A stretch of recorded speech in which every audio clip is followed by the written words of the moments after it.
Happy 2026. It's actually 2026. This is our first recording of 2026, and it is the end of January. No, it's not. Yeah. I don't believe you. Yeah. We took a bit of a break. We pre-recorded some episodes back to back. Hope you guys enjoyed The Host and Underwater. When did we record those? I feel like it actually has been a full month. It was like since we recorded. 14th of December or something. It's been a full month. It's been more than a month. So obviously we've done a lot in the meantime. Yeah, we've done heaps. And before we get into what we've done, I'm Jasha, and I'm here with my brother Micah. This is me. Podzilla, where we talk about monster movies. Can confirm. Yeah. Micah, it's been a great month. Underwater, has it grown in your estimations a month on? Absolutely not.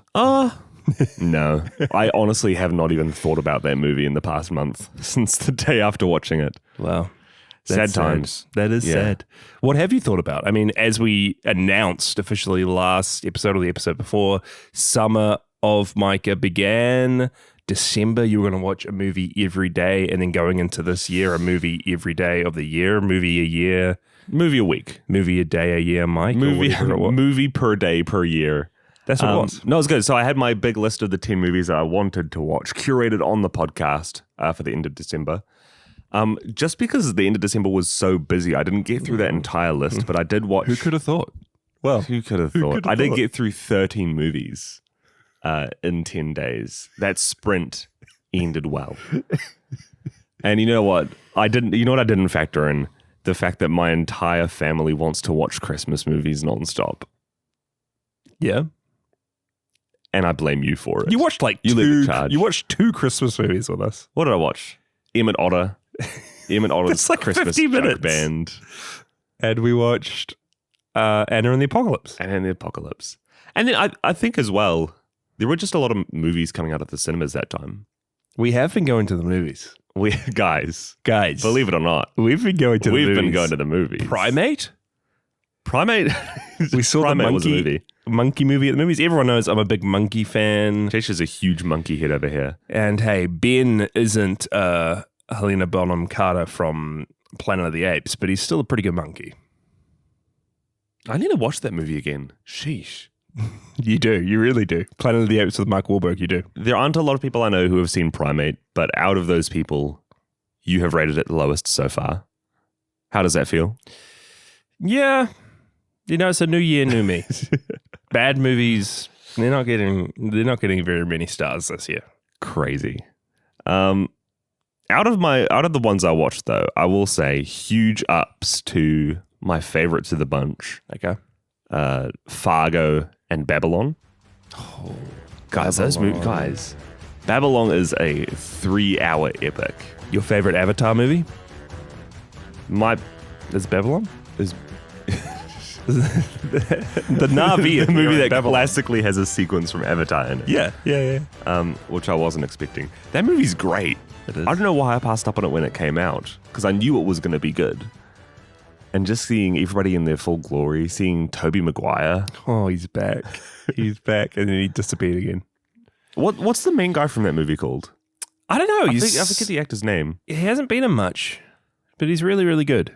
Diego Calva playing Manny Torres, who was just a powerhouse in that movie. Brad Pitt was good. Margot Robbie was good. I might be becoming a huge Margot Robbie fan. Getting you excited for Wuthering Heights?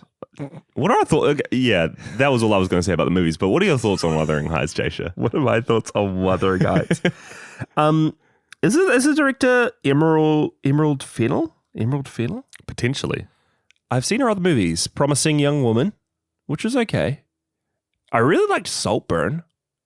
She did Saltburn. Guys, I'm putting myself up there. Fennell, yeah. I really like Saltburn. Did you like Careful How You Go? I don't know what that is. But I like Saltburn. I liked the tombstone thrusting, bathtub bathing. Tombstone thrusting? I liked all of it, man.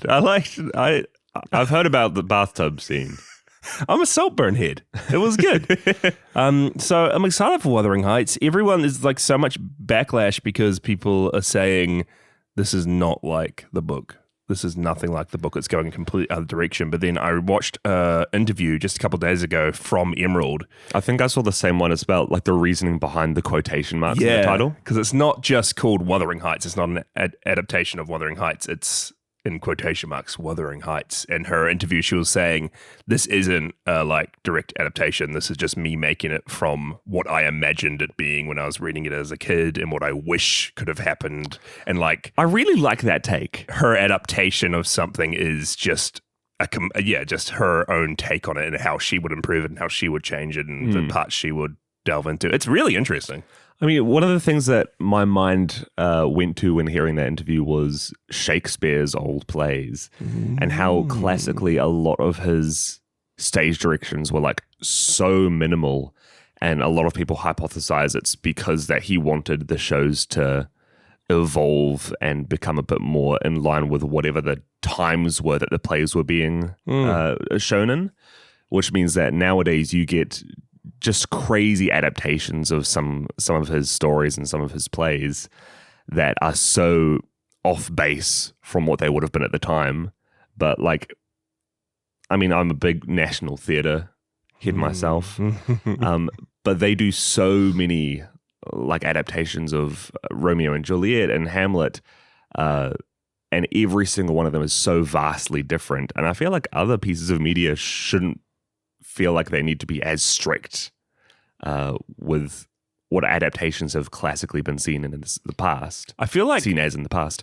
Yeah, period dramas are like rife for it as well. Period dramas especially. The BBC has adapted them to death, and we've got so many just different takes and like, oh, here's the Pride and Prejudice from the 40s, here's the one from the 70s, here's two in the 90s. It's to the point where like they need to bring something new to the table to be seen as a worthwhile adaptation. And I think they've already done it. Like what, Bridget Jones' Diary is an adaptation of Pride and Prejudice. I haven't seen Bridget Jones' Diary. Yeah, man. You watched this last year, didn't you? Dude, it's a good Pride and Prejudice adaptation. And then like Pride and Prejudice and Zombies, they're already doing it. So I mean, even ones probably most prominently in my mind. Have you seen the most recent Emma with? Yeah, I watched that last week. With Anya Taylor-Joy. Did you watch it last week? Yeah. What did you think? Really good. I really liked it. But that's one that, especially when comparing it to the old BBC Emma, it feels so modern. Yeah. So modern. And I appreciated that. And I mean, bringing it back to Godzilla, Micah. Bringing Wuthering Heights back to Godzilla. I feel like what we get excited about with new Godzilla movies is the new take and them like taking these little parts and like well-known established characteristics or story beats and then a new director or a new fan coming in doing something differently with them, something fresh. So, I mean, I'm all for Emerald Fennell. If you've seen her movies, visually, they are some of the coolest movies ever. Like, they just pop so much. So, I'll be showing up. I'll be showing up for Wuthering Heights. If I needed to watch one of her old ones, would you recommend Saltburn or Promising Young Woman first? I'd recommend Saltburn. Okay. It's a cool story. What is this? Oh, from what I remember of the trailer, a dude rocks up to like a manor with an eclectic cast. Yeah. And chaos ensues. And he's very eclectic himself. He's just super poor, super strange little kid who like infiltrates. He's playing himself. It's another classic Barry Keoghan character, but he infiltrates this super posh manor and kind of like subtly gets one up on everyone and destroys it from the inside out. So it's really fun. Nice. Avatar: Fire and Ash came out. Oh, this is a big one. Micah, Varang? Varang? You hear me? Varang? Avatar: Fire and Ash. It actually, I was very happy with how it turned out. It's a good movie. Very much Way of Water Part 2. More of the same, but still. More water, more way. A little bit of fire and ash, but not as much as, but I really liked it. Again, I just love James Cameron and just the sheer scope of it all was very cool. I feel like the other big thing that's happened in the past month is I've developed at least 5 celebrity crushes. Oh, okay. Let's name them. 5. Okay. You know these. What do we say? We Daisha and our sister Shemay have a group Margot chat. Robbie? It's just all that's been in there. Okay, I'll name them all. Margot Robbie? I don't know if she's up there. Okay, I'll name the main ones. Elle Fanning. Elle Fanning. Jessie Buckley. Yep. Rachel Sennott. Rachel Sennott. And then we can add in... There's another one. Is there another big one? Miley Cyrus? Miley Cyrus is not on the list. You were right there. Margaret Qualley? Yeah. What have you seen Margaret Qualley in? Nothing. I've seen Margaret Qualley in You've something. not seen her in anything. You've just seen images of Margaret Qualley. Actually, have I ever seen a Where single did Margaret this Qualley Margaret movie? Qualley crush come Why from? is she on the list? You know what it was? I think I always got her and Rachel Sennott mixed up, and I like... what's the term? What's the Berenstain Bears? Berenstain. Oh, you thought they were... You just... What's the term for it? Mandela affected. I Mandela affected myself into also crushing on Margaret Qualley. Well, we did see the Blue Moon trailer. That might have been... That was it. We went to the movies and we saw a bunch of movies back to back at the Academy Cinemas. Yeah. Oh, shout out Academy. What do we see there? We saw Girl Interrupted. That's right. Your fifth one is young Angelina Jolie. Girl Interrupted, and the other one that we saw there was When Harry Met Sally. Yeah. And both of those played the trailer for Blue Moon. We also saw another movie that day. We saw 3 movies. We saw Rental Family with Brendan Fraser. And I'm fairly certain that Blue Moon played before that. And just seeing that trailer 3 times over. Yeah. Whew. Mike is getting out there 2026, guys. I'm getting sweaty. This is what will finally get him to watch movies. So, hey, if any of those actresses are in a movie, That's his shout it challenge. out. Make me watch it. I've still been reading a lot of Stephen King. You know what? So have I. Mike, yesterday I finished The Shining. Dude, that must have...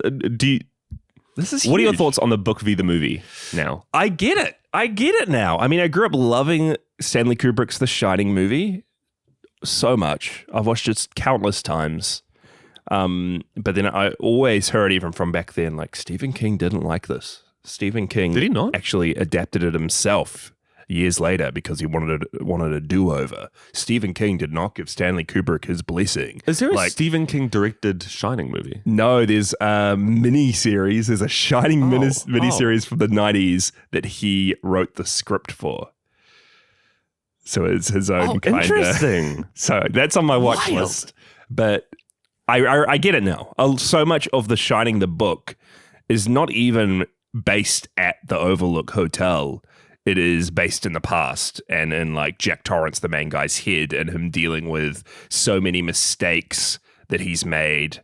He's like trying to be a good guy, trying to be a good husband, trying to be a good dad, but he's an absolute asshole. And he's just like made so many stupid decisions, mucked up his job, mucked up his family, severe alcoholism, anger issues. And it's so much of him dwelling on that and thinking back to his past when those have come up in his life.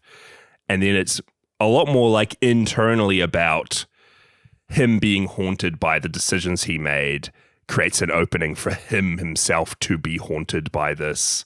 That's the cool. Spirit of this hotel. It's really interesting. I never realized until chatting with, because I haven't seen it, I never realized until chatting about it with you last week that it is like a supernatural movie, that there are dark forces. What did you think The Shining was? I just thought, I mean, I should have known it. Red rum, Yeah, man, Red rum. yada, yada, yada. Like, I just thought it was about a dude who went crazy. Kind of. That's all I knew about That's it. pretty much it. In the movie, is the main character the little boy? It's probably more more Danny. Jack Nicholson More Jack. movie than anything else. But they spend, I mean, the movie starts and 5 minutes in, him and the family are driving to the hotel, and it's so much so based in the weird things happening in the hotel as opposed to Rather than what inside happened the in the mind of Yeah. Danny Torres. Danny Torres. Yeah. Is that not his name? Danny Torrance. Danny And Torres. his Spanish equivalent in the Spanish translation, Danny Torres.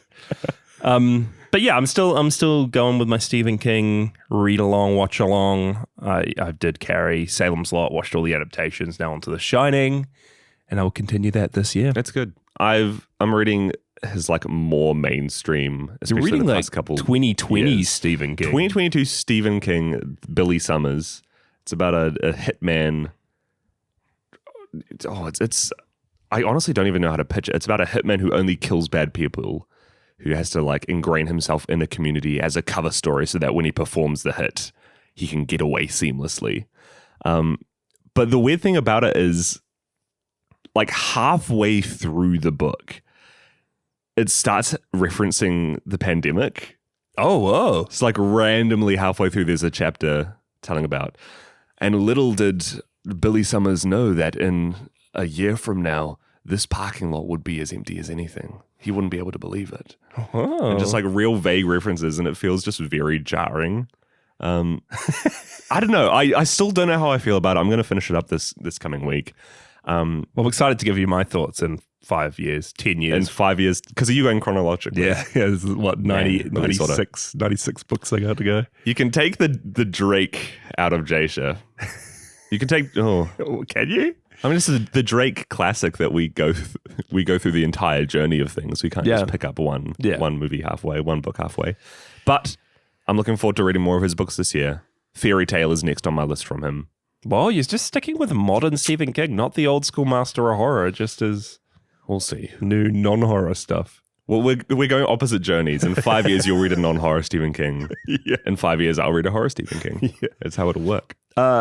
Last thing that I've been doing, I've been keeping busy, guys. I mean, I wrapped up the musical I was doing.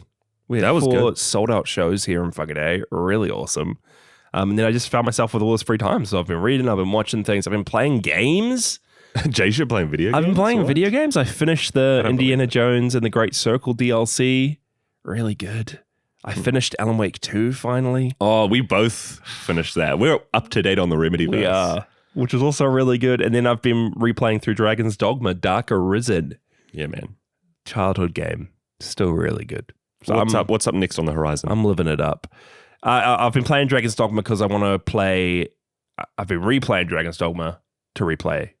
I've been replaying Dragon's Dogma. You've been replaying. I've been to replay to play or rewind. Replaying rewind. to play Dragon's Dogma 2, which I haven't played before, and I missed when it came out a couple years ago. So that came out at the same time, almost exactly as Baldur's Gate 3 and Alan Wake 2, and Alan Wake 2, and it was just so overshadowed. And I think now it's heralded as like a crazy good game, but because it stands in the shadow of Baldur's Gate 3. Yeah, I got caught up in Baldur's Gate 3. You could call it a Herald of Darkness, almost. Yeah, you almost could. I got so caught up in Baldur's Gate that I just missed these, like Alan Wake, Dragon's Dogma, games that mean a lot to me. I just missed their sequels because I was playing Baldur's Gate. So now it's my catch-up time. Damn you, Baldur's Gate. Yep. Shout out to our Odo Island patrons. Patreon.com/Podzilla if you want to support the show, get some perks, get extended episodes every Podzilla episode. At the end of this one, we're going to be talking about the first IDW Godzilla comic series, Godzilla Kingdom of the Monsters. Took us a while to get there. We read it. We read it. Micah just finished it, pre-recording. Seconds to go. But we've read it. We're going to talk about that. So if you want to listen along, sign up, patreon.com/Podzilla. And yeah, big thank you to our Odo Island patrons, Connor, Frogurt, Nerkles, Michael, Rich, Jacob, Shaun, Ron, Matt, JBSpino, Emma, and JB Mason. You guys are all legends. Legends. Absolute legends.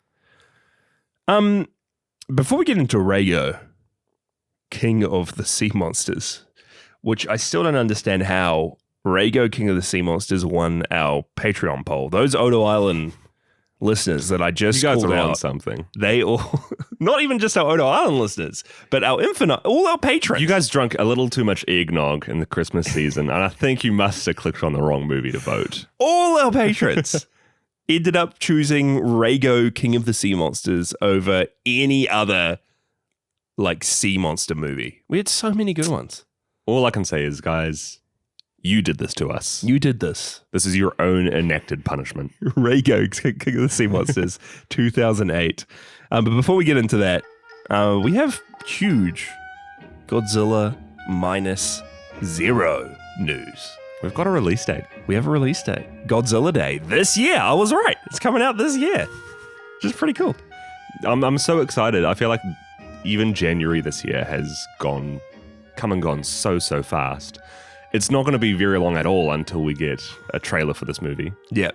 And it's going to be even shorter until we get -0 itself. It's only been a few years since -1. Yep, only a couple years. And yeah, it comes out Godzilla Day in Japan and then November 6th everywhere else, only 3 days after. We got a poster reveal, which isn't much, but it's the Godzilla -0 logo in the sky on top of some like golden glowing clouds. Is it in the sky? Yeah. Because that might actually be a little hint there. Yeah. I don't know if it gives away too much. I mean, we still don't even know if this is a movie that's going to be Godzilla versus another kaiju. we know nothing. Nothing at all, except that there's returning cast, I believe. I will say the color scheme of the poster does bring to mind King Ghidorah. It does. Yellow Yellow and blue beams. Oh, you're right. If you squint, I can see some Ghidorah heads. And it would... Really? Yeah, I can see them right now. Okay. Oh, well. They're there. Well, it would actually make sense because didn't Takashi, the director, end up designing like a Godzilla -1 King Ghidorah equivalent for something? Like a slot machine? Godzilla the Ride, which originally had the -Goji design before -1 came out. That's right. And I believe that there was another theme park ride that a sequel to that one that did have a unique King Ghidorah design in. So it's very up his alley. It is. The world is our oyster. Yep. Who knows? So, yeah, confirmation that's coming out this year. We're not going to get Godzilla X Kong Supernova until next year. But to tide us over, we've also got Monarch Legacy of Monsters Season 2 coming very, very shortly. Which we got trailers for. There's a big new Titan. Kurt Russell is alive in the other dimension. I've forgotten everything that happens in Season 1, Jason. I might need to rewatch. I also saw Wyatt Russell's back in the Yeah, trailers. that surprises me even more. And wait. Wasn't a spin-off? Yeah, and we're getting a Wyatt Russell show announced with Wyatt Russell. But I really need to rewatch because from memory, it was pretty clear like we got up to a certain point with Wyatt Russell and then like he got put into a facility somewhere and then he aged up to Kurt Russell. Did he? This is what I remember. So I don't know what. I don't know. But I don't know. That's starting within the month. We'll be watching Monarch Legacy of Monsters. Is that those are weekly releases? Weekly releases on Apple TV Plus. We could keep up with it on the show. We could. It's a good idea. We could. It's a good idea. And we're also getting that Godzilla anime. So a lot of Godzilla. A lot of Godzilla. Will it ever slow down? I don't think so. I don't think so either. Jasha. Yeah. Reigo, King of the Sea Monsters. Well, did you read this, Micah? Reigo King of the Sea Monsters was not released as Reigo King of the Sea Monsters. Mm-hmm. It was released as Reigo the Deep Sea Monster versus the Battleship Yamato. And then it was also released as Deep Sea Monster Reigo. And then when Godzilla King of the Monsters, the legendary movie came out, the Monsterverse, Godzilla King of the Monsters. In the 2010s. Yes, they re-released this movie, completely ripped off the Godzilla King of the Monsters poster for a new Reigo poster, and then completely ripped off the title King of the Monsters and retitled Reigo King of the Sea Monsters. All I can say is that the searchability for this movie is so shoddy. It is. When you have a movie that has 5 titles, I feel like you already have a great impression of what it's going to be like. But still, it's available everywhere. We watched it on YouTube. Yeah, it's on YouTube, eh? It's on Plex, it's on Tubi, it's anywhere you would want to watch it. The other connection, like, even though I still do not know how anyone is voting for this. Guys, why are you voting for this? Why are we letting JBSpino, who has won the last 3 votes, win another vote? I genuinely believe that JB is 4 of the patrons with different accounts, different disguises. JB Mason and JBSpino are actually one of the same. Yeah, I don't know how this was picked, but even though it actually does connect pretty nicely to a lot of the movies we've done in the past. The director Shinpei Hayashiya is a huge Godzilla fan, a huge Gamera fan. He has made so many Godzilla fan films. A couple of them called Godzilla vs. Sidora, Godzilla vs. Death Gillis, And then he made a Gamera fan film that I think we've talked about on the show before, Gamera for Truth. It is a sequel to the Gamera Heisei trilogy. It's a sequel to Gamera 3 Revenge of Iris. And it was officially approved as a sequel by Dai-A. It stars returning members from the Gamera Heisei trilogy, but it has been really shown to the public since the early 2000s. So this guy's made a lot of monster movies, Godzilla fan films, a Gamera like semi-official sequel. And the connections don't even end there. There's a lot of the cast that has crossover with the Gamera series. Yeah. Main actor here, Yukijiro Hataru, who plays Hajime Edo, is one of the leading men, and I think he is the protagonist for the Heisei Gamera movies. He is. He plays Inspector Osako. Oh, I remember the Inspector. Yeah. I think, what did you say his name was? I think his name's also Osako in this. Divisional Officer Noboru Osako. This leads me to believe that the Letterboxd cast list is incorrect, which bodes well. It does. Well, the Wikizilla cast list had that name, but then none of the others. But yeah, the dude, one of the main guys from the Gamera series is the main guy in this. So a lot of connections. It is fitting. I have heard of Reigo, King of the Sea Monsters before. I hadn't. I mean, there's sequels. There's 2 sequels. Yeah. I think that Gamera 4 fan film was the main connection. Yeah. And it feels like a lot of the inspiration for this movie as well. It focuses on a sea monster, Wow. the titular Reigo, the sea dragon who arrives only after bonefish are seen in the ocean. Yeah, that's the telling. That's the omen. You see a bonefish, Reigo's coming. Which is already a wild premise, especially when, unbeknownst to me prior to watching this, it's based on the story of a real-life Japanese battleship. A tragedy. A tragedy. A big battleship, a lot of crew that were killed by US bombers in the war. And yeah, like a crazy story. I believe off the top of my head, the story was in a last-ditch effort in one of their wars. This huge battleship had a plan to try and beach itself on the shore for some reason. I think acting as like a stationary artillery gunner little thing. But the Allied forces knew their entire plan. They were able to crack their codes and figure out their entire strategy. So it was just an immense failure for the entire Japanese Navy and ended up like shutting the Navy down. They didn't have any real more forces to play a major part in the war after this. They put everything into the Yamato. When the Yamato was gone, Japan and out of the war. The fact that you have a national tragedy, Yeah. that you then think, hey, this battleship needs a little more story, a little more legend, a little more mythos around it. That's not all about the real life story, right? Because I believe that one of the American soldiers or someone that was there when the Yamato got bombed mentioned seeing a dark shadow or a dark cloud come over the Yamato before it was gone. That's what happens when a ship goes on fire and your smoke pops out. But in legend, in real life legend, there was a dark shadow scene, and then for this movie, they were like, "Yeah, we know what that dark shadow was. It was Reigo." Can you just imagine, like, one of your friends in the war, you see them die, and you're chatting to an interviewer about it, and they're like, "Man, it was just such a sad time. It was like he was there one moment, and then a shadow crossed his face, and he died." Whoa, that shadow? That was a that shadow. Whoa. That was a kaiju. But anyway, yeah, it came out in the late 2000s, completely independently funded, which I think is actually really, really cool that this kaiju fan, this director, just completely made an indie kaiju film. And you can tell it's indie. The graphics aren't great. The cinematography and camera work's pretty lame. But let's get into it. Do you have a little synopsis for us? I do. For Reigo, King of the Sea Monsters.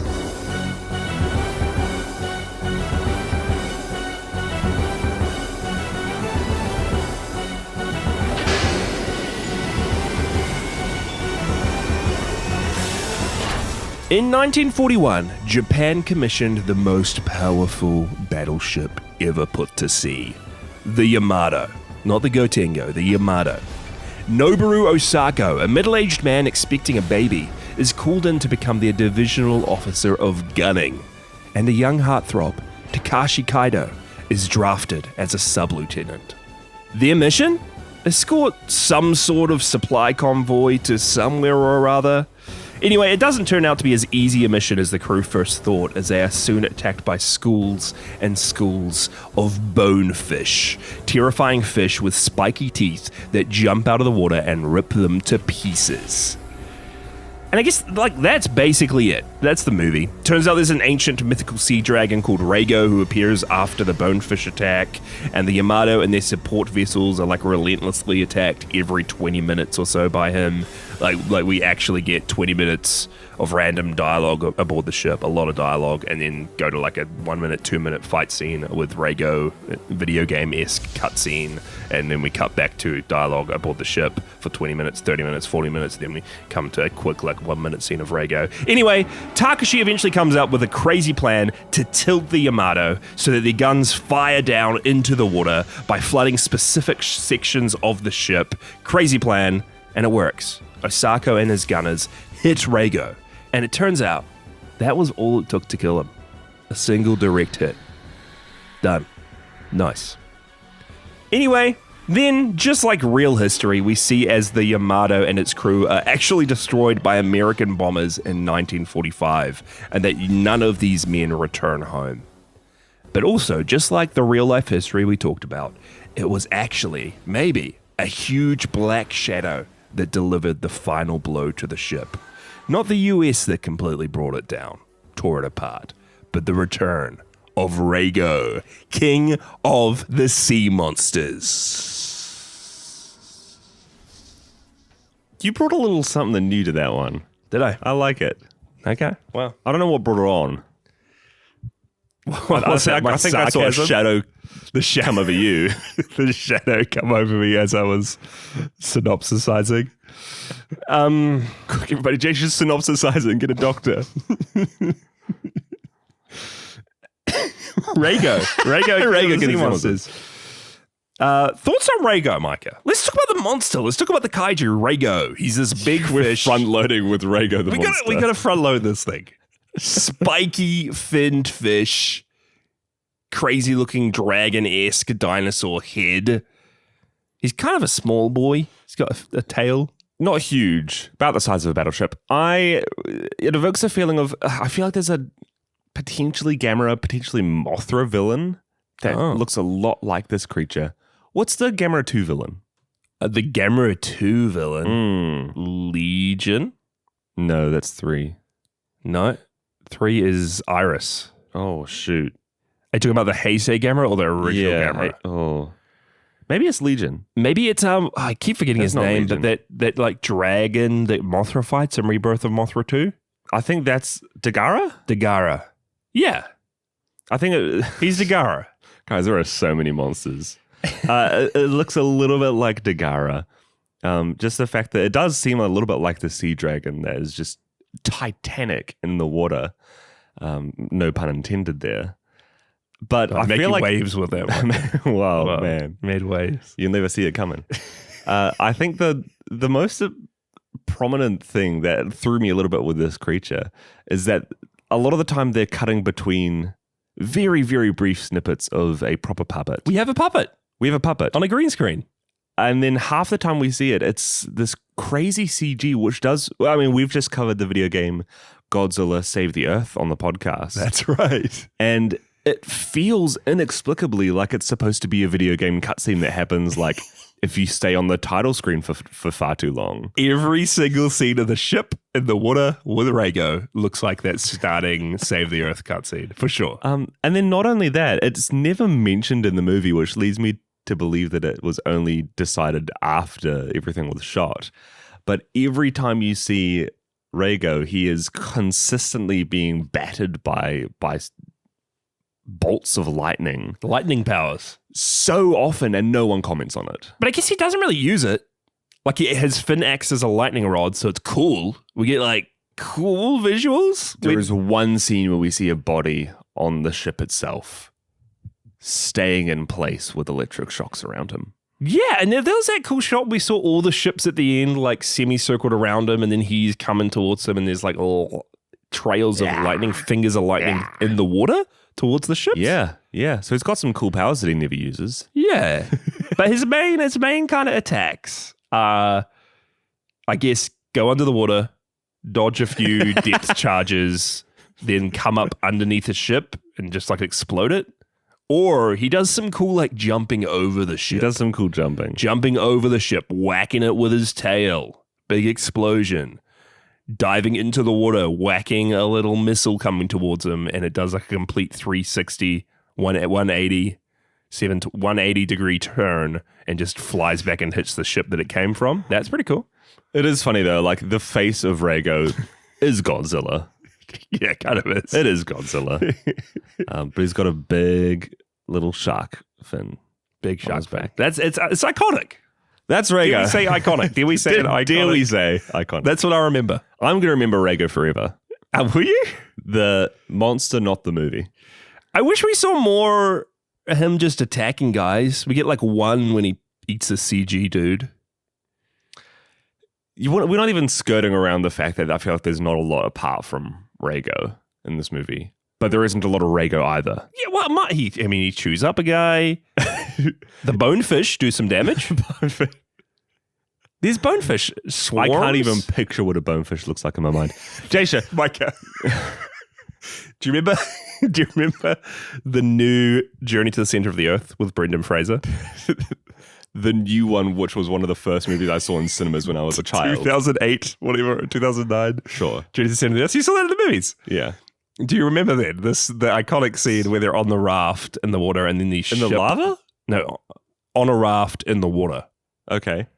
They're in the water? I obviously don't remember on a raft. Go on. There's these spiky mouthed fish that are jumping out at them and Josh Hutcherson's like whacking them away. Yes. You remember that? I do remember it. Do you remember the DVD when we were renting this from the video rental store and when there used to be games on DVDs? Oh, I don't remember. Do you remember this. this? What are you on about? And the Journey to the Center of the Earth DVD had two games. A mineshaft game.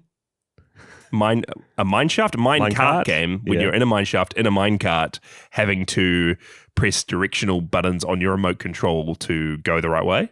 Mm. And then there was a second game when you whack these fish. When you whack the bonefish from Reigo. When you whack these fish that Where are are you jumping going from towards here? you. They're like jumping towards the screen. You see a few frames of them coming towards you and you whack them away with your remote control. I just got vivid deja vu. Like I was 8-year-old Jasha sitting on his couch once sitting on more. the couch with my Video Easy copy of Journey to the Center of the Earth. Because that's all you see. You just see a few frames of this like CG fish Jasha's jumping dual-wielding towards. TV remotes. Oh, man. Little do you know, Micah, those games, you didn't even have to touch anything. It makes it makes you think that you have to real speedily react. But the game's just you're gonna wait till you press a button. You don't actually need to do it fast. It's all a sham. It's all a sham. Anyway, that's what it reminded me of, the bonefish. I'm glad you harkened back to your inner childhood self after watching this.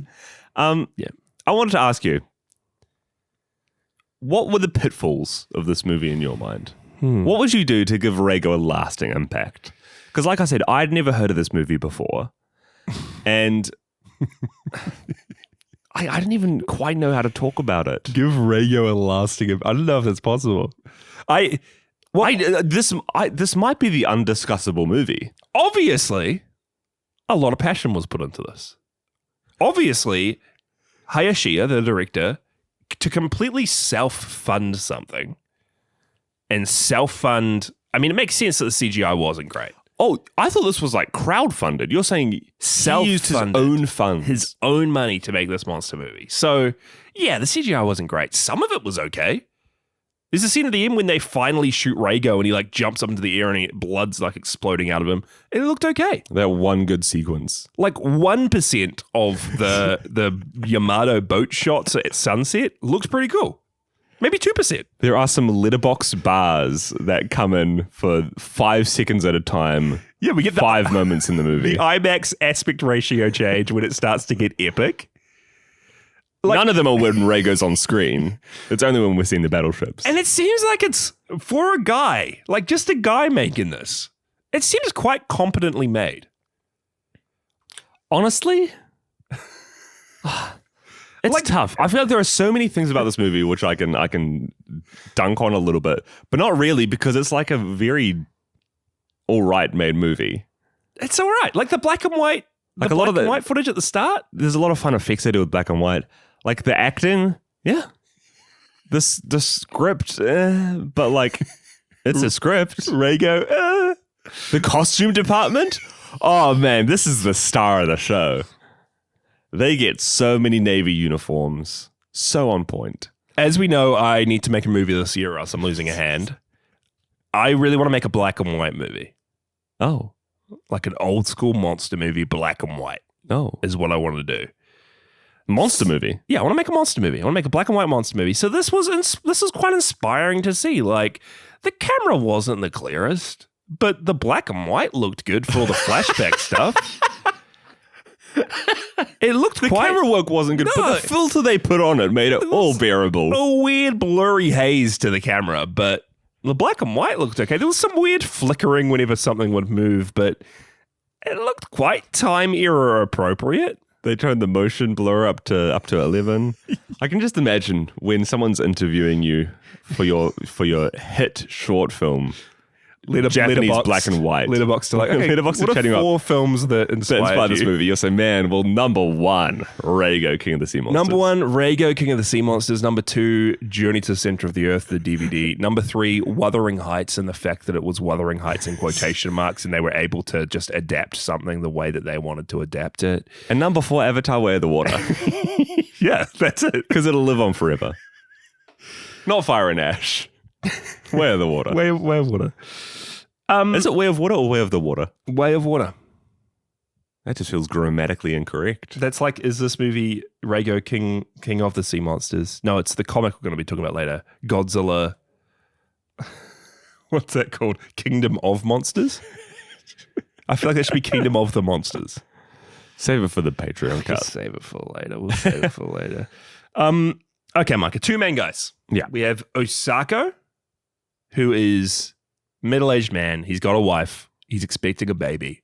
The inspector from the Gamera Heisei movies. The inspector from the Heisei movies. Osaka. Very quickly, we get some funny moments with him. He's praying at a temple with his wife. They're praying for their future child, that he grows up safely, that the birth goes okay. That he is a boy with a penis. That he has a penis. A penis. A penis. Please, penis. He's praying next to his wife that he's praying to the gods that his son gets a penis. And then it's like really kind of like sad that he's leaving her. And then we cut to the boat where he's like hooking up with this random chick. That was him. Oh, I didn't realize that. This random mistress, lady of the sea, that's lady just of like the night, getting it on with people in the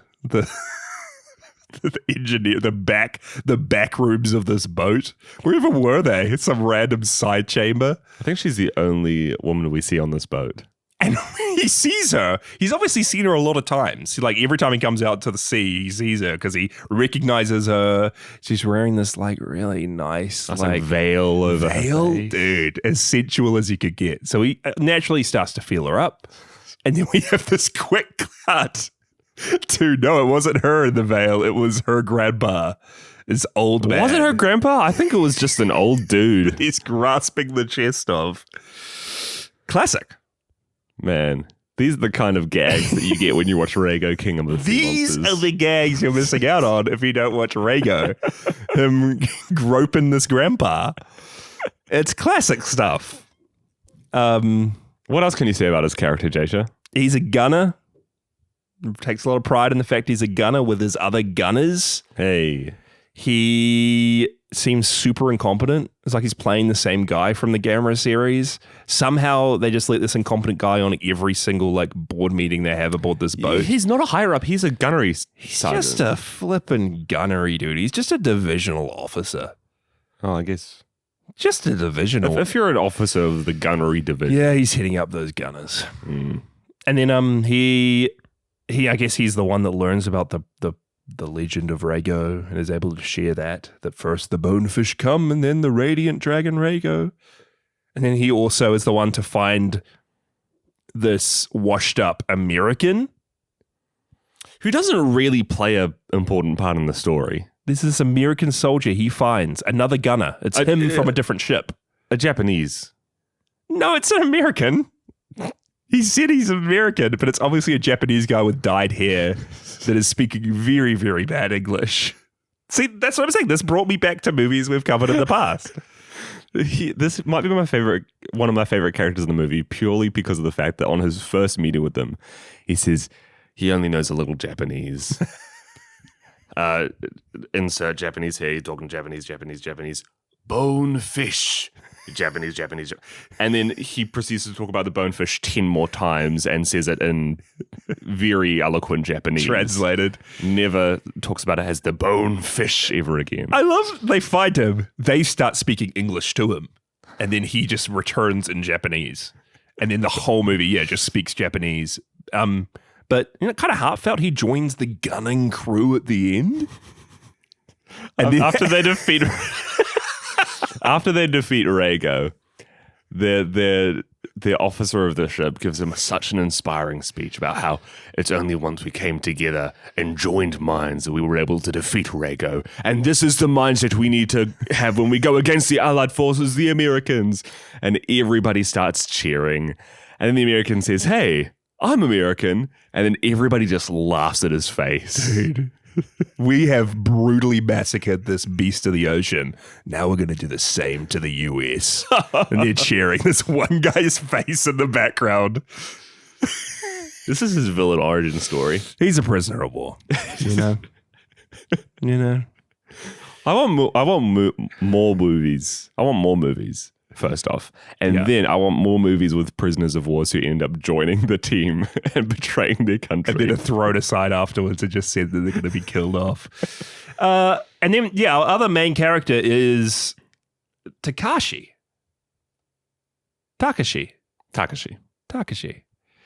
Who we get this really nice beachside intro with him and his childhood friend, his girlfriend Chair. Yeah. And he's like, I need to go away. And then she's like, I'll be waiting for you. I'm going to be the perfect wife one day. I'm going to study hard. Just for you.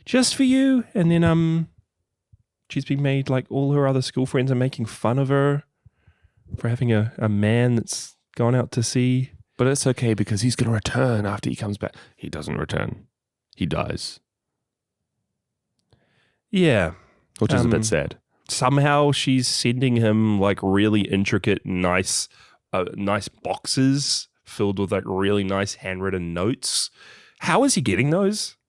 Yeah, we'll come away. We'll come back to this because it's a question that weighs heavy on my heart. Miles away, and she's able to just send him really intricate messages. No telegrams, no radio in Morse code. One of my favorite scenes of the movie is when we see that she has sent him a lovely, lovely postcard. With a message written on the back.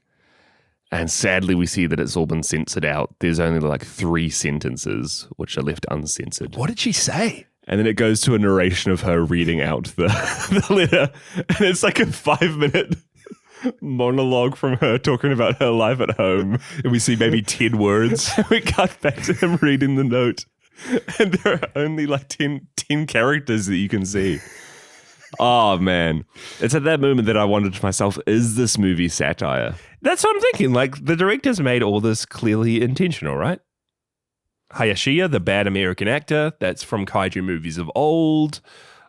Really funny, obviously, prop mistakes. You see a lot of those in old school Gamera films. Halfway through, we're introduced to another member of the higher-ups of the crew who seems like a Yakuza villain. Dude, Serizawa. He's straight out of One Piece or something. He is cool, Serizawa. Bald, eye patch, every time. A bigger eye patch. No one else in the whole movie gets their own sound effects or soundtracks. This guy, he sits down at the table, unbuttons his shirt. Boop, boink, boink, boink. He sits down. He stands up. He starts to move. Rock soundtrack going on in the background whenever this guy...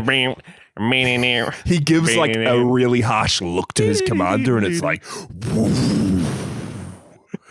so like, who is this dude? And he just gets killed. He just explodes. That alone is a golden gag. Having this one character who feels like he's just in a different genre of movie entirely. He just explodes. He doesn't even get a cool death. We just get Reigo coming up underneath his ship. You know what? If there's anything I want to take as inspiration from this movie for your short film that you're doing, yeah, cool. Can you take that? Have a character who just feels so out of place, but in like the best way possible in the movie. You've got a black and white movie, and there's one character who's in color, but like just psychedelic, fluoro from an action movie. Like it. That's good. Write that down. I'll write that down. It is kind of sad. Because, I mean, we spend a lot of time with these guys. Most of the movie is just people talking on a ship. In board meetings. And there's a reason they're called board meetings, am I right?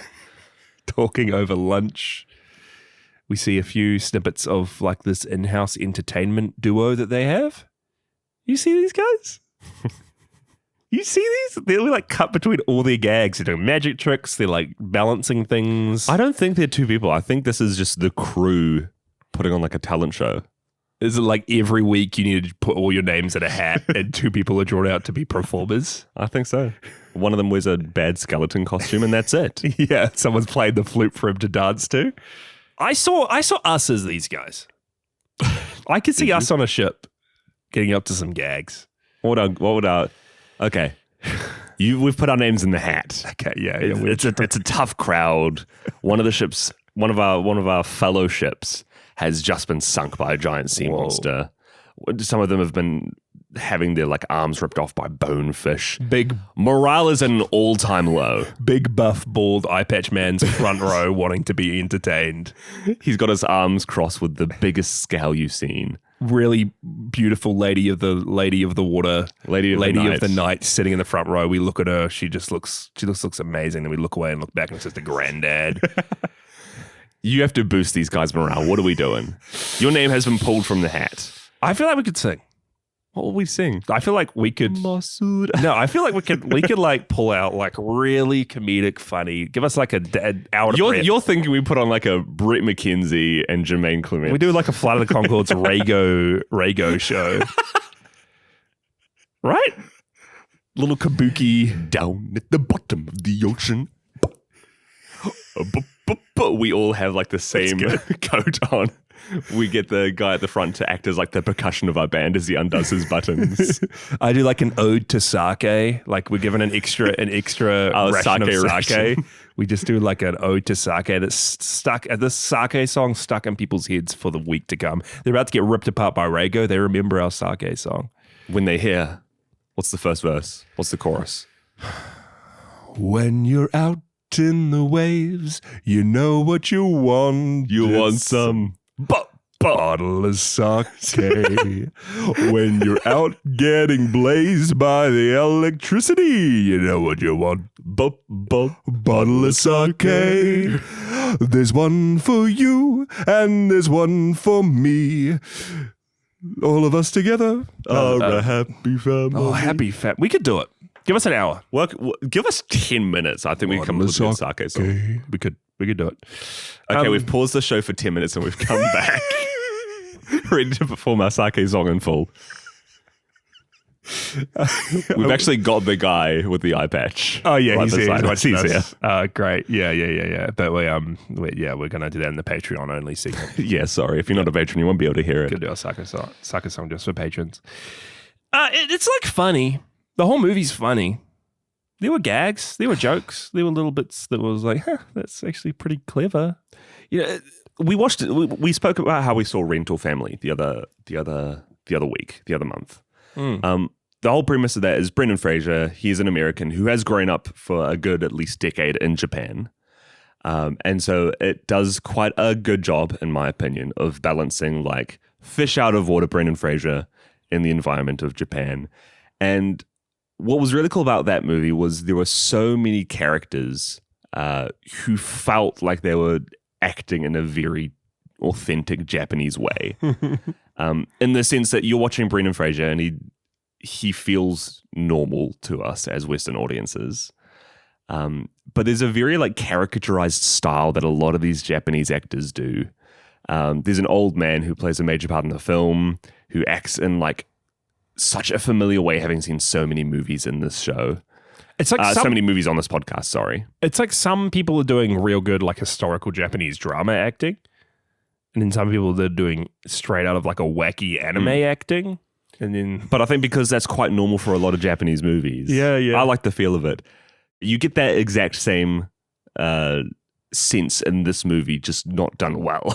Yeah. Whereas you get people like Osaka, who's Osaka? Yeah. Osaka? Osaka? Osake? Osaka. Osake. Oh, that's way better. Osaka. Who just feels like he's bumbling along in this very over-characterized style.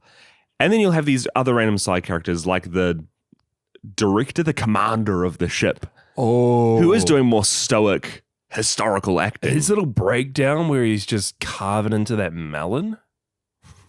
Micah, do you remember that? He's told he has to leave his crew and go back to hit up the Navy somewhere, and he's just like... He raises his spoon and starts hacking.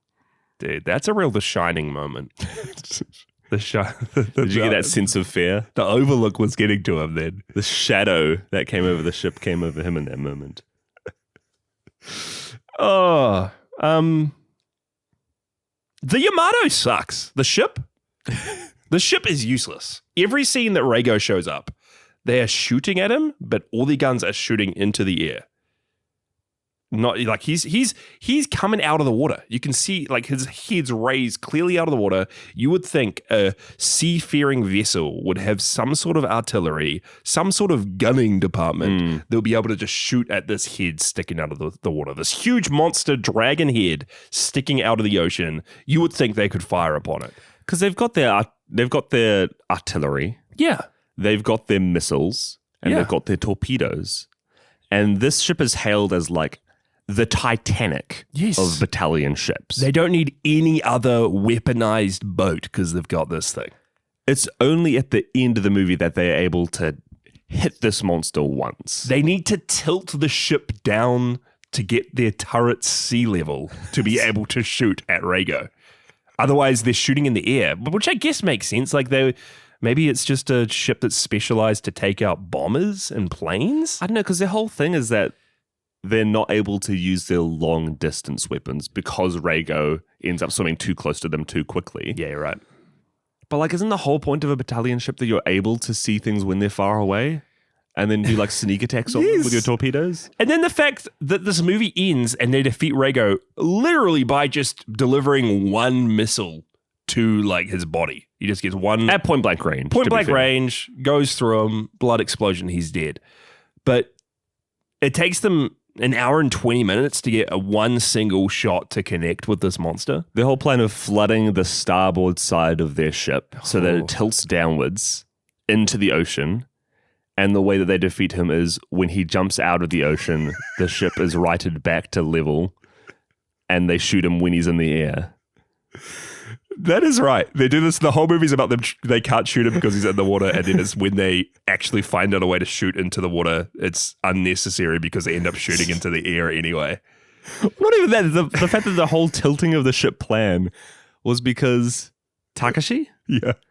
He wrote a thesis about buoyancy. Yes. Flotation. And then the old commander who was like hitting his melon has to leave. How does he even leave? They're out in the middle of nowhere. This is the other thing. He gets called back to base. Does he just have a separate boat? Like return back to the homeland immediately. You're now the Secretary of Defense. Rowboating back to Japan. And then we get this new commander who turns out to be Takashi's one of his old teachers. And he's like, whoa, you wrote a paper on flotation back in the day, didn't you? Well, maybe we can use that. Tell everyone your plan. Is the insinuation that he wrote a thesis about flooding your battalion ship so that you can shoot things which are in the water? This is like I forget, man, it's been too long since I watched Star Trek, but there's that certain maneuver that they have, the Kobayashi Maru. The Kobayashi Maru maneuver that Kirk comes up with, and like everyone's famous for he's got this maneuver. Do you remember what the maneuver is? But it doesn't actually work. I can't remember. Oh man, it's a mind game. It's like you make them think you're going to do something, but you don't do it, or something like that. Oh, Gosh, we need to watch Star Trek. We need to watch Star Trek. But this guy's Kobayashi Maru. Like, he's always talking about this. It never works. And everyone's like, oh, here we go, the flotation again. It's a one time. Just imagine how funny this is, knowing that before you find out there's a monster on a ship, you, as the captain of a ship, hire some new staff, and you see this one soldier who is so gung-ho about joining your crew. And you look at his past history records, and he's written a thesis about flooding and potentially sinking your ship because it can't shoot good enough at its enemies. And you think to yourself, this is the kind of soldier that we need. Surely the one who doubts the power of our own battalion ship. Surely that's not the one who has no faith. I don't know. Surely he just did like a little science paper on flotation, but then why would he be like, whoa, flotation? They could come in handy here to flood a ship and get it into the water to not float. I don't know. But it was like a good master plan. It was very Godzilla -1. Yeah, as soon as they said buoyancy and flotation, I thought, hey, we've heard that before. We get a third act, like, little maneuver. They come up with some sort of plan. There was a guy halfway through the movie that came up with a good plan that they just did not action upon. They had some sort of poison aboard the ship. Like some sort of paint. Oh, yeah. The paint that... Oh. They had some sort of they had access to poison. They didn't have access to poison, but they were spitballing and they said, hey, we could use the anti-fouling paint. The anti-foul... Oh. Was that what it was? Give me a second. I'm going to look up what anti-fouling means. But this is going with a pretty good plan. Like, let's just try poison this monster. And then everyone just shuts him down. And we just do not hear from this dude, and they just they go back to just trying to shoot at him. Dude, anti-fouling paint is specialized coating for boat hulls that prevents marine organisms like barnacles, slime, and weeds from attaching. And it would be poisonous. That could have worked. That could have worked halfway through the movie. What would they... No, Jace, you're not thinking correctly, because how would they have poisoned him? Just leak it into the ocean. Reigo's just hanging out next to their boat. Just drop it all into the area he's in. He'll get poisoned. He'll slowly die. Or slow down enough so you can shoot him. So what I thought you were going to go with was that they would have needed to load it into a capsule and then shoot it at him. Oh, they can, which we've established they can't do. Do a classic. That's how they defeat the Rhedosaurus, right? In The Beast from 20,000 Fathoms. They get a sniper with some sort of poison agent to snipe it into his neck. Remember that? I do. Get a dude slamming the helmets of the Marines on the head. We could do that. They could do that. We could. I feel like I'm part of the team now. There's other options. After doing our sake bit, we have now joined the team part officially. Of the crew. Our great sake song that sounded amazing, and I'm sure it's in all your listeners' heads at the moment. They could have done so much more than just shoot it until they come up with some harebrained scheme at the end. Poison it. That's a good plan. Poison the hulls of your ship. Poison the hulls of the ship. Coat some anti-fouling on your boat so that when he comes up underneath it or wax it. They already are anti-fouled. They need more. Triple coat it. Double coating anti-foul. I am just shocked that they had access to poison. They had access to anti-fouling paint that is poison to marine life. And this guy has an idea. Let's use it in some way. And they're all just let's go back to shooting guns into the sky. It's not been authorized, Jasha. Whatever. My favorite sequences are when we see Reigo swimming towards the ship. Yeah, it's so cinematic. And what makes it cinematic is you see all the guns on the ship itself shooting everywhere but at the monster. They're shooting off into the sky in all diagonal directions. It's like fireworks. They're just shooting straight at the air. They were great. There was great, those cinematic moments. There was some weird creative decisions, when we have randomly red backlit close-ups of some of the characters' faces. A lot of strange music cues. The music throughout this was very weird. Sometimes it was just a rock guitar riff. Other times it was music that reminded me of Japanese video games, brought me back to Monster Hunter or... Ooh, it reminded me of Animal Crossing. Animal Crossing? Japanese video game? Reminded me of 7, 8 p.m. in those evening sunset hours. during COVID, playing Animal Crossing New Horizons. There you go. Brought me back. Yeah. So I don't know. There were creative decisions in this movie. There was some directorial flair. There was some flair from the director. Decisions were made. Yeah. And then we get the only thing I don't think we'll talk about is the very end, when we kind of get like a really interesting skip forward to the Yamato actually getting destroyed. Yeah, this is an interesting sequence to storyboard into your film at all, I find. And we see a lot of our main characters get bombed, and then we see like them bleeding from their faces, and the blood almost makes marks that are very reminiscent of old school like Japanese kabuki shows, or just very historic, those kind of masks that they wear. My only connection is the bad trauma movies that I watched last year. Bad trauma movies. Some of them are good. Sergeant Kabuki Man NYPD. He had a What is this? He had a mask on. Sergeant Kabuki Man NYPD. Why are we watching trauma movies? Because Toxic Avenger. Oh, yeah. Yeah. There you go. Sergeant Kabuki Man NYPD had a mask like this, like white, and then Sergeant Kabuki Man. Sergeant Kabuki Man NYPD had a mask like this, white face, red lines, and you see it a lot when you're looking through like Japanese art and kabuki shows and just historical contexts. Masks a lot of times had red lines on them, and they look that's what they almost became at the end. Like this was some sort of show, or like some sort of reenactment of something that had happened. Like these are actors putting on a show or a play or telling a story to us about something that had happened back then. Well, I think one of the important things to recognize about that period as well, during the war at the time, was that Japan had the huge sentiment of like, death by your enemy is dishonorable. Yeah. And so finding another way to die, even if that's committing suicide, seppuku, is a much more honorable way of dying. You're thinking that's maybe what it was. Well, I'm thinking at that moment, it's almost like them turning into the warriors of their history and finding a way to not die by the hands of their enemy, aka calling upon the shadow to kill them instead. Yeah, because we see them, and it's very artistic, like black and white, but the red of their blood, their faces, and then we see someone in full like kabuki garb summon Reigo, and Reigo does reappear and just jump onto the ship and bring it into the water. You're right, like to give them another way out, more honorable way out than to die by the US. Is that what this?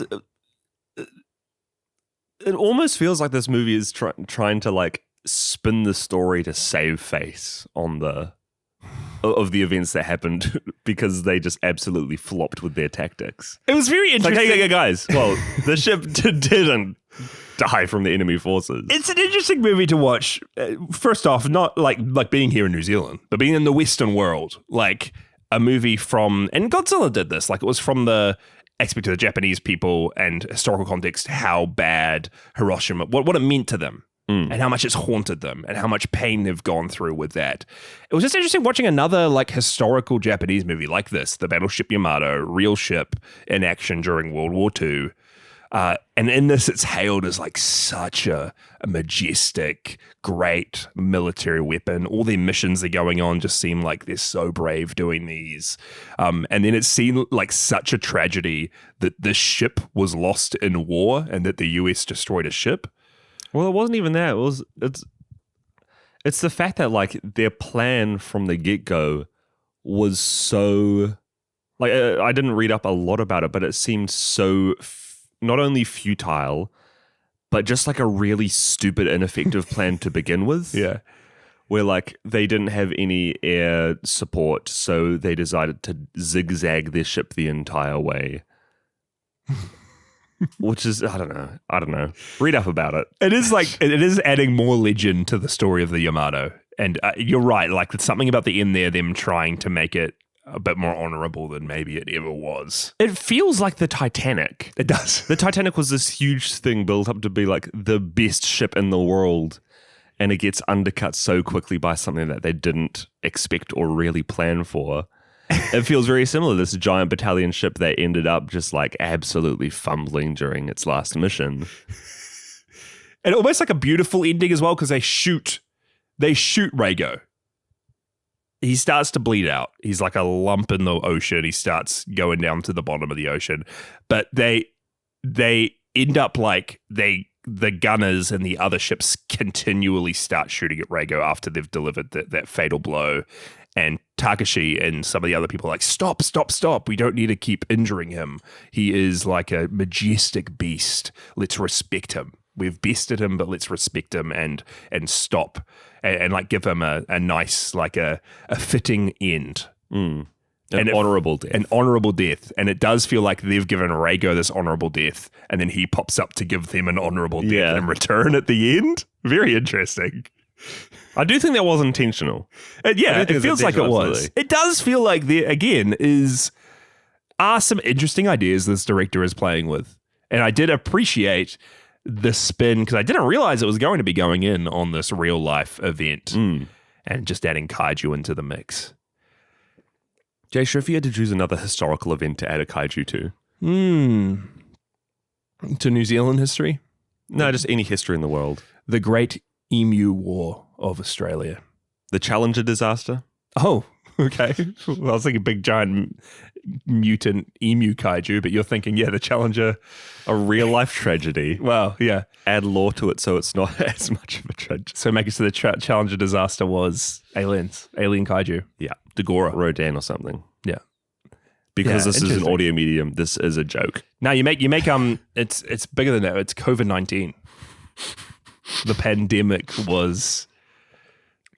The pandemic is this Dagora-like creature. Yes, yeah. Guys, the pandemic is attacking.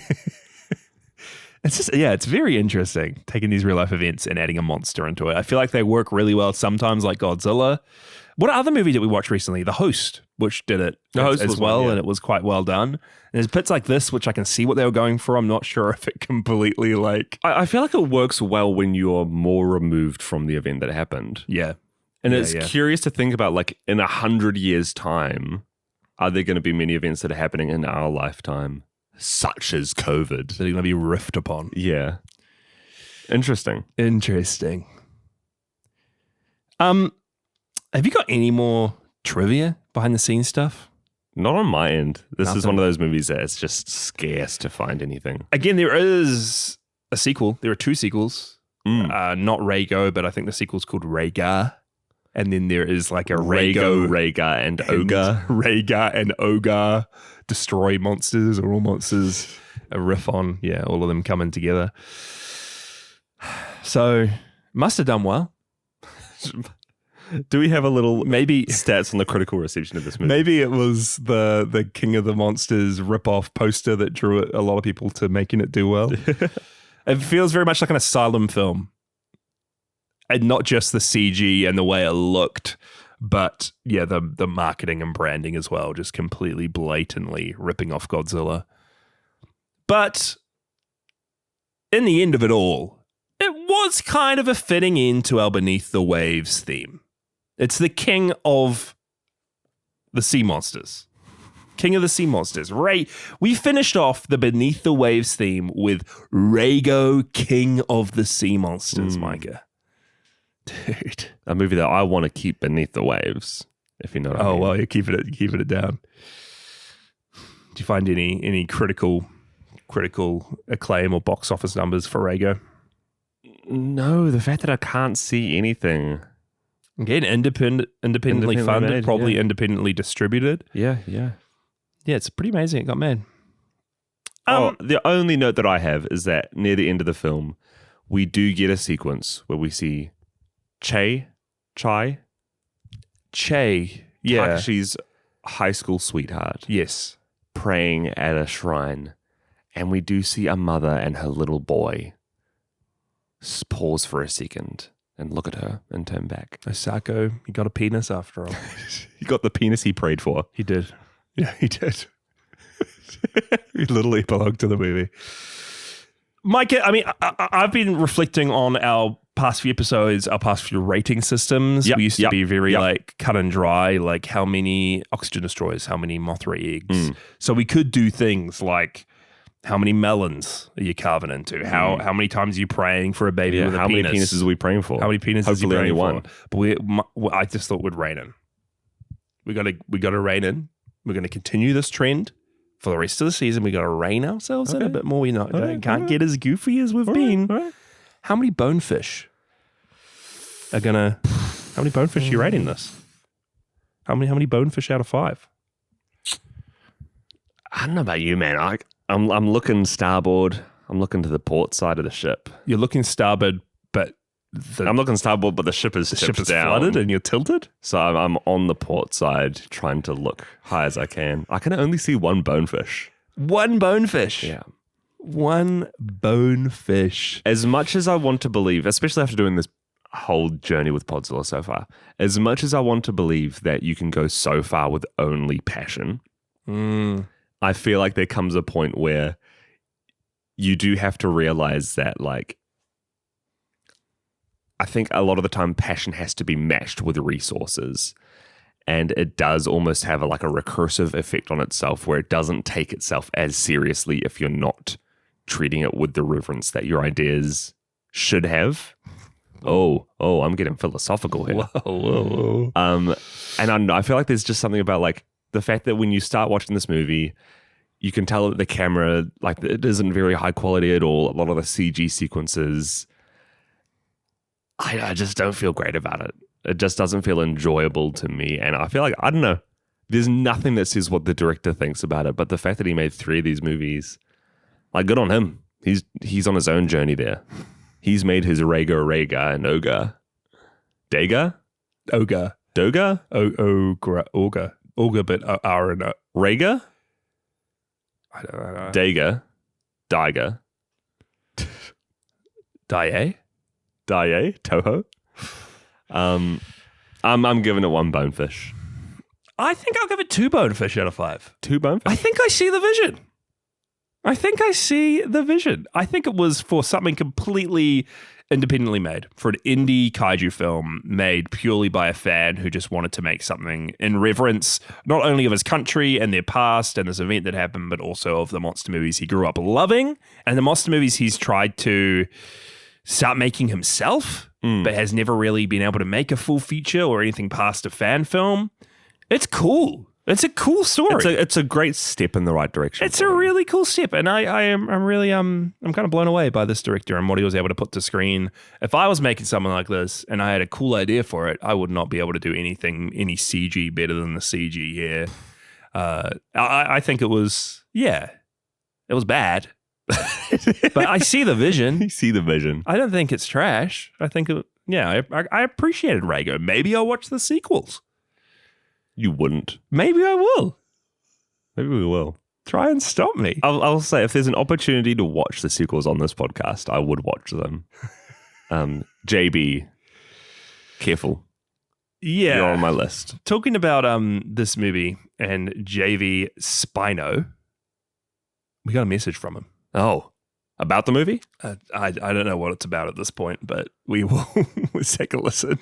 Ladies and gentlemen, P fans of all ages, I would apologize for the interruption to your regularly scheduled podcast slop, but let's be honest, you don't have anything better to do anyway, and 2, it's not like you're missing anything good.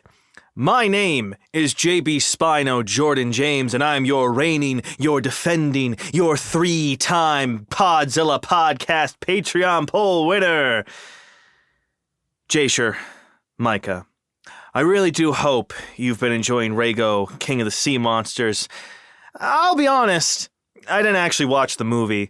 When I looked at it, it looked bad and boring, and I realized I had so much better to do with my time than watch whatever that was. But still, you know what? I bet it was actually a great time. You'll have to tell me when you actually record the podcast. Now, what I really wanted to do was send out a message to all the P fans out there.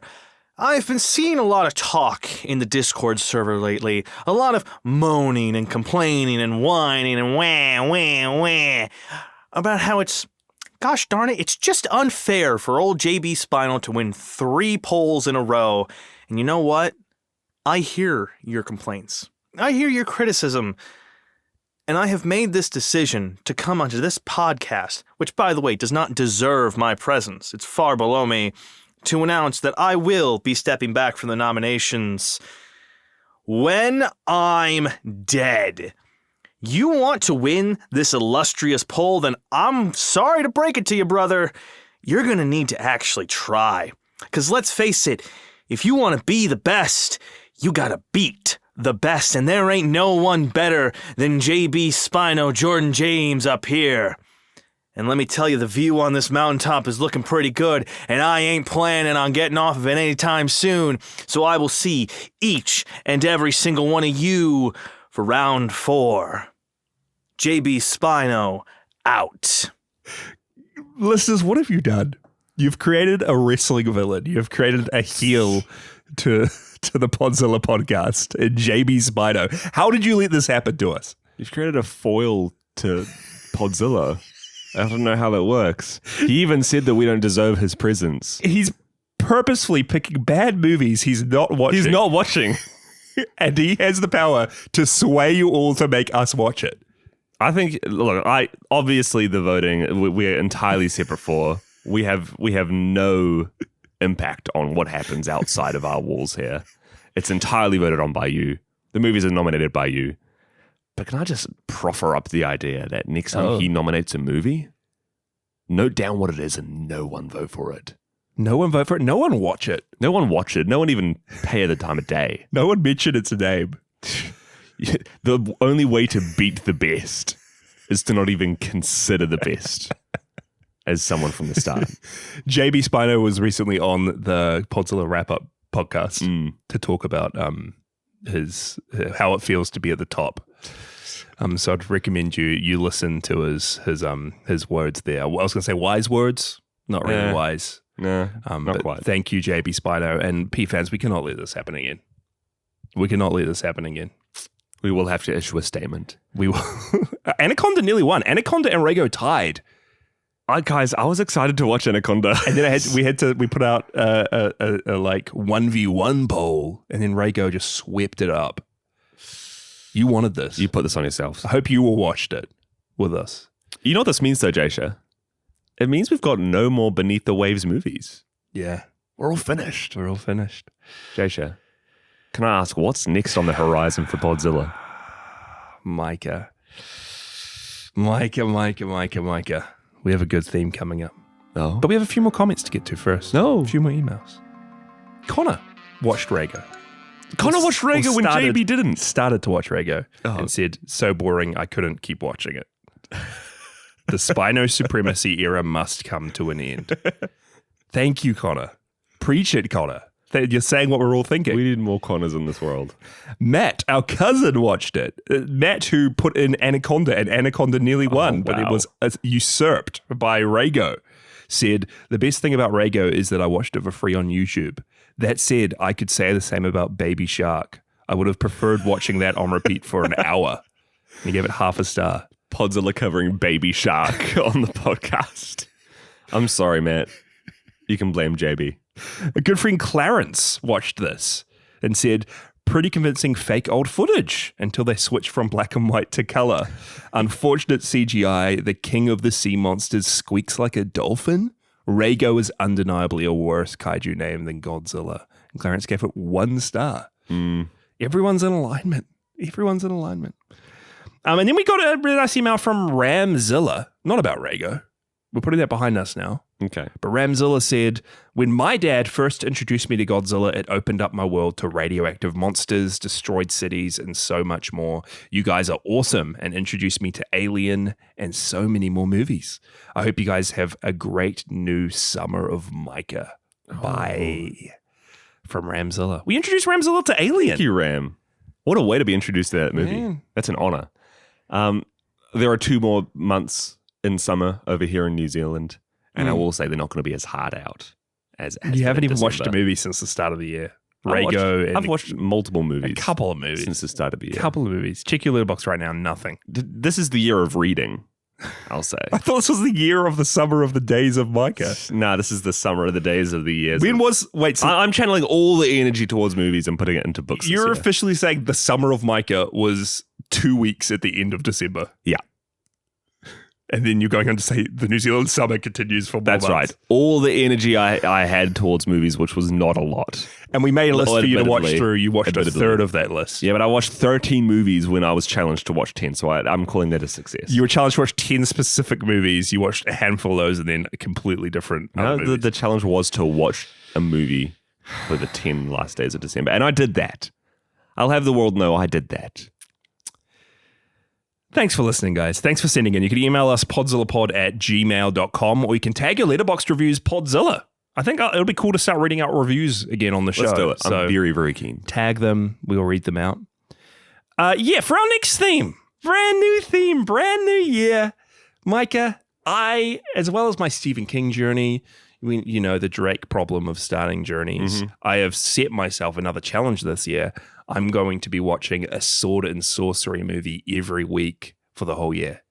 That's wild. One a week. I love sword and sorcery. Are there even that fantasy. many sword and sorcery movies? There are so many. Aren't there like 6 of those? There's so many, Micah. And Hawk the Slayer. That's I one love. of them. Yeah. Army of Darkness. I love. And then going through all the Deathstalkers last year. Amazing time. So I'm going to continue that energy into this year. And even before I decided to do that, we had already picked to do a whole theme on sword and sorcery, calling it Sword and Sorcery and Sandals and Stuff. The sandals being the most important part of that one. Yeah. Note that down for the nominations at the end of this theme. Thank you very much. Fantasy movies, medieval movies, sword and sorcery, buff dudes swinging swords, slaying dragons, slinging spells, and make sure that there's monsters. It could be dragons.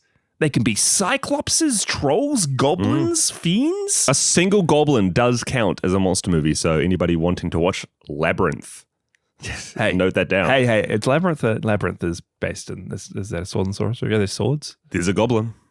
Is there a sword? Oh. There's a goblin and there are tight pants. I do not know if there's a sword. 40th anniversary next week. Is it? Yeah. Well, we won't be covering Labyrinth. But yeah, start thinking if you are an Odo Island patron, you'll be able to pick a sword and sorcery movie, a fantasy movie, to put forth to the voting poll alongside JBSpino's to get voted upon and picked for our final film. We thought it'd be cool, maybe just for this one time, to give you all our picks now. Oh, wild stuff. Wild stuff. And we'll be starting off next episode with Monty Python and the Holy Grail. And it'll be a special episode because we're going to be joined by some guests, longtime friends of the show, Austin Danger Podcast. Kev from Austin Danger Podcast has been a big part of our community since we started Podzilla. Really great friend, and he's been on a couple of our episodes as well. Hedera, Rebirth of Mothra 2.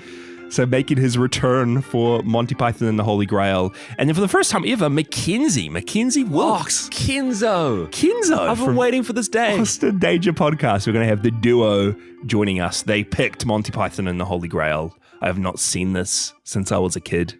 I saw it for the first time like 3-4 months ago. Mikey, you're going to be ready. It's still in there. You're going to be ready.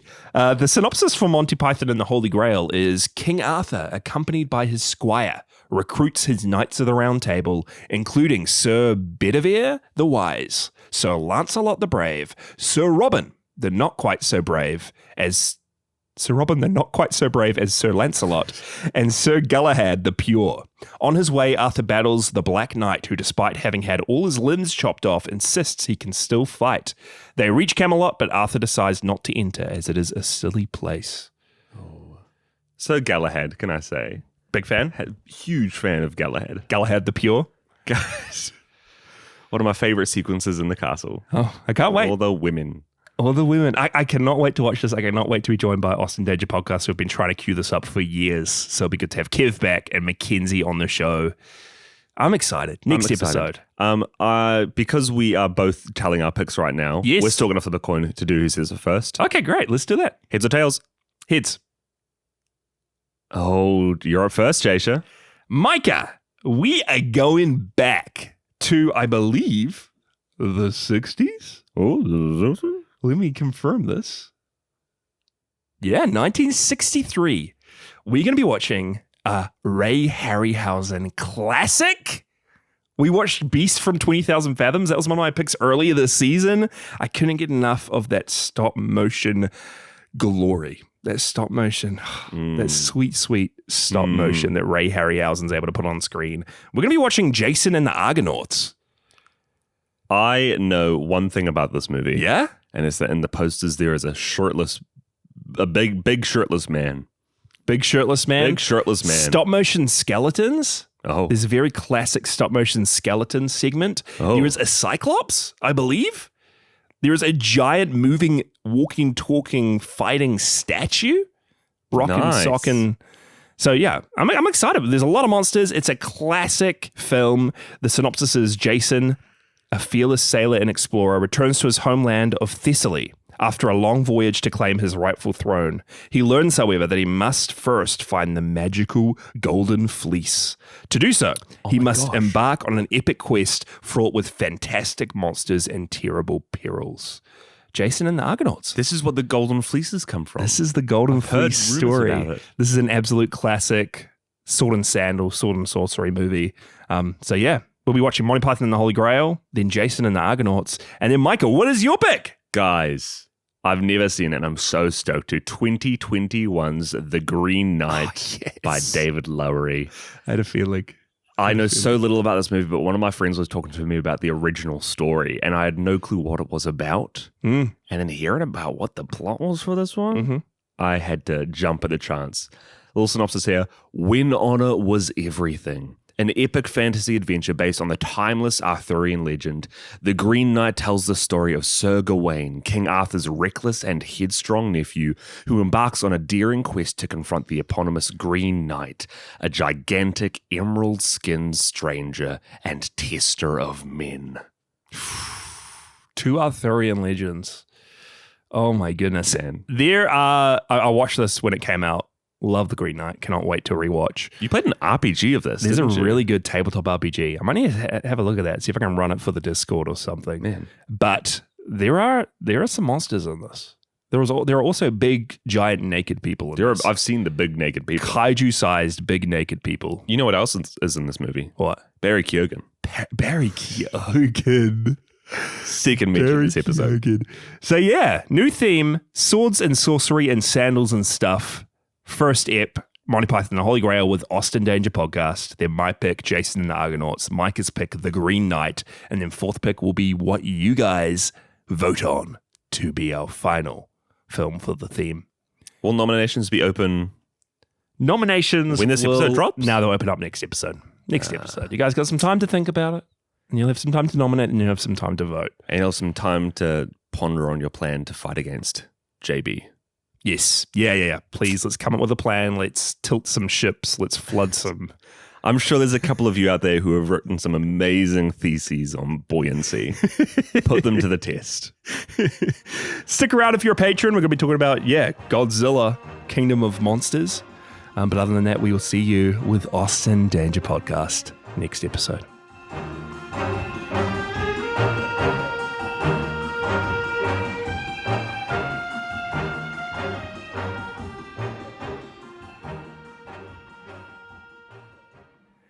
Sake, sake, sake, sake, sake, sake, sake, sake, sake, sake, sake, sake, sake. Yesterday. Wait, that was complete. Wait, let's go back into that. Sake, sake, sake, sake. Keep doing that. Sake, sake, sake. Yesterday I was really thirsty. Things have been tough. Times have been hard. Yesterday I was really thirsty. And I wanted a drink. It's the sake that I want. It's the sake, and it's hot, hot, hot, hot. Reigo's attacking. He's coming through the sea. Reigo's attacking. He's gonna eat me. But I have my friends, my gunners here at arms, my prisoners of wars. Please drink some sake. Sake. Nice and cold or hot. Some sake, whether we die here or not. We had like 3 different songs mentioned on there, but that was okay. That was good. It was better than now. There's 3 different ideas that we can go down the avenues. We can workshop it. We can figure out which one of those There's will some very work. solid ideas. Do some A/B testing with the crowd. See what badass Sirazawa Eye Patch Man thinks. We'll send some forms out to you, some Google forms you can fill out if you want to join the little testing phase for us. You can be our guinea pigs. Yes. Yep. Let us know what you think of the sake song. If you want to help crowdfund this album, send us some money. We'll get you a mention on the back of the CD. Nowhere else. Oh my goodness. What was Reigo? What was Reigo? I feel like in another life we would have been like Simon and Garfunkel. Yeah. Yeah, we could have been. Could have been. There's still time.